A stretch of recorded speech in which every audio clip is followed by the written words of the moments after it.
Неговите фотографии на Инстаграм имат илјадници лајка. Има 55.500 следбеници. Пријатели му се познати светски трендсетери и инфлуенсери. Може да го видите во пустина, но и на екзотични плажи. Како и сите трендсетери и тој има 3 чивави кои луксузно си живеат. Панче Димитриев, 36 годишен штипјанец, речиси 2 децении живее и работи во Пловдив. 3 пати прогласуван за трендсетер на годината. Оваа награда значи дека некој ме е забележал и дека после од кога сум забележан успеав да со сите овие онлайн гласови да победам, така да кажа, многу силни личности во бугарскиот хай лайф. Кој ви беа во конкуренција, например?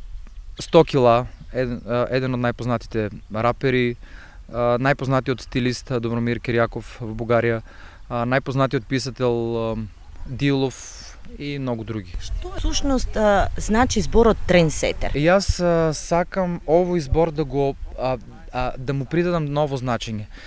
Трендсетер не е само да влијаеш во модата и во тоа како да искомбинираш определени парчиња на гардероба.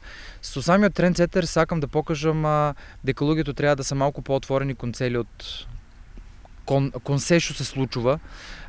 Сакам да ги научам на добро поведение, се извинувам за бугарскиот збор, добри манири и се тоа да го покажеме во самите социјални мрежи.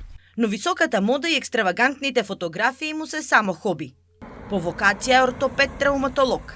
Работи во операционата сала на ургентниот центар во рамки на Универзитетската клиника во Пловдив. Дипломирал медицина на Пловдивскиот универзитет со просек 9,80. На дежурство оперира од 5 до 10 пациенти, а за празници бројката му достигнува и до 15. Најтешка и најемоционална операција му била ампутација на нога кај новороденче.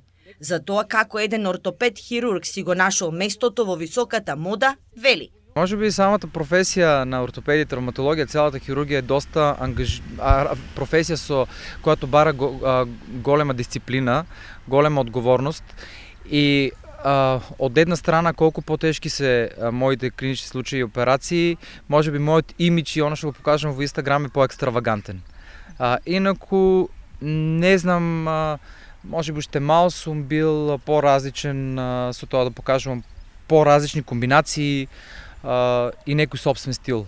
Може би целиот овој трендсетер или имидж е моето второ јас. Сосема различно од мојата работа. Работи само 15 дена во месецот, па може да си дозволи и патување еднаш месечно. Мароко, Парис, Монако, Ибица, Миконос, Сицилија му се најчеста дестинација. На сите овие патување кога сум некаде надвор, еве сега последното патување беше Мароко, ми требаат околу 5-10 минути да склопам све. Инаку патувам со многу куфери и во собата со многу куфери. Патувам со многу багаж затоа што имам и доста реклами на парчиња, брандови кои треба да ги покажам во Инстаграмот. Фетиш му се очилата за сонце. За него добра комбинација се нови фенси чевли, кошула и стари скинети вранглерки. И на ефтиното парче, ако добро се искомбинира, може да изгледа луксузно. Вели дека македонскиот маж посветува внимание на својот изглед, но треба да биде похрабар при изборот на гардеробата. Што ќе биде актуелно оваа зима, Димитриев советува: еден добар капут со една црна или сива боја, едни убави патики, апсолутно доволно. Со својот уникатен и неконвенционален стил, честопати на улица привлекува внимание, а се случува оние похрабрите минувачи да го сликаат и со телефон. Вели дека вниманието понекогаш му годи, но најдобро се чувствува во операциона и меѓу своите во родниот штип.